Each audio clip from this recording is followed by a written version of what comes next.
Don't limit yourself to what's on streaming. I bet you haven't heard that before. Okay, so first, I'm not saying not to watch streaming, and that you can't find anything good on there.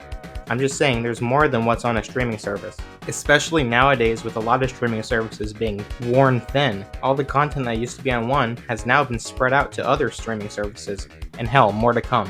Real quick, as a kid in the 2010s, I remember Netflix being lit as hell.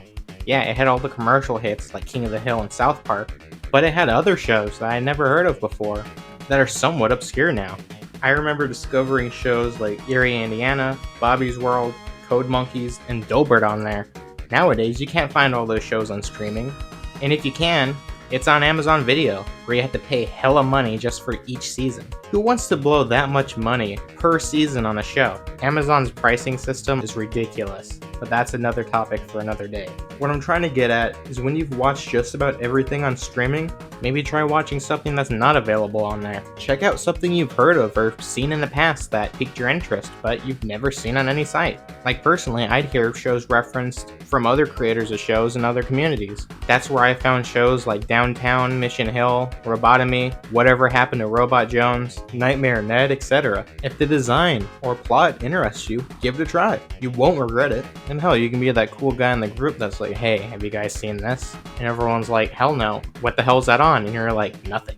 Just to bestow your wisdom onto them of a fucking banging ass show nobody's heard of since like 2002. Low-key, a lot of people are watching lame ass shit right now because their standards have slowly watered down by what's available to them. I remember at a time feeling like, am I just bored of movies? Am I just bored of shows? Because for a while what was there just wasn't hitting the same. I wasn't as interested in it. It wasn't something that I wanted to watch reruns of, or something I really wanted to represent on a t-shirt or in merchandise. So then I gave an older show a chance, and it was exactly what I wanted. It was hilarious. It was cool.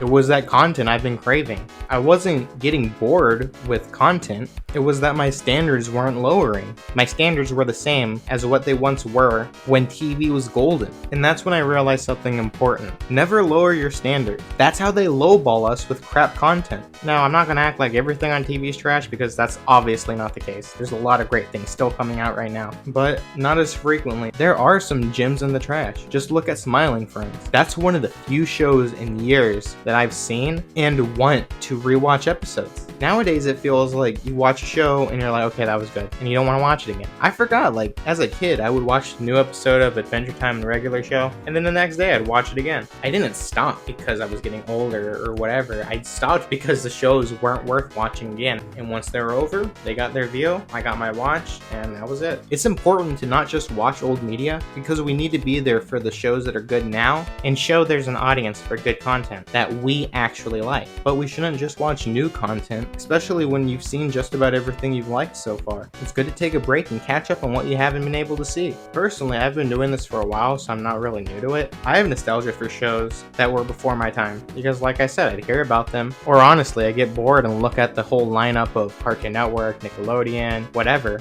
click on a title that sounds cool, or look at the show art and give it a chance. I'm gonna do some videos in the future discussing shows in depth and shows you should watch. Okay, and you're probably thinking, didn't you make the whole video about how reviews suck? Yes, but I watched them, and like I said in the other video, I didn't watch them before I watched the shows. I want to do a new format of review. I'm still planning out exactly how I go about it. I think it'd be something like a 3-step review. The first part would be the shortest part. It would just be the absolute bare minimum. It would literally just be a few pictures of the show, say what the genre is, and maybe even give a quick synopsis, followed by what many would consider a standard review, where they talk about the characters, the plot, a handful of episode premises, etc. And the main reason I watch reviews is because it's kind of fun to hear somebody else talk about what you just experienced. See if they had the same opinions as you did, if they thought the same jokes were funny, or if they just hated it and didn't get the point. The last part of the review would just be talking about it, gossiping about it, you know, all like, oh, I loved it when they did this part, and that part was cool, and full of spoilers. But like I said, I put a bunch of warnings. I'd say don't watch it past this point. This is for people that have already seen the show, and try to make it as cautious as possible. Because I like the idea of doing reviews, I just don't like the idea of spoiling it to people that haven't seen it.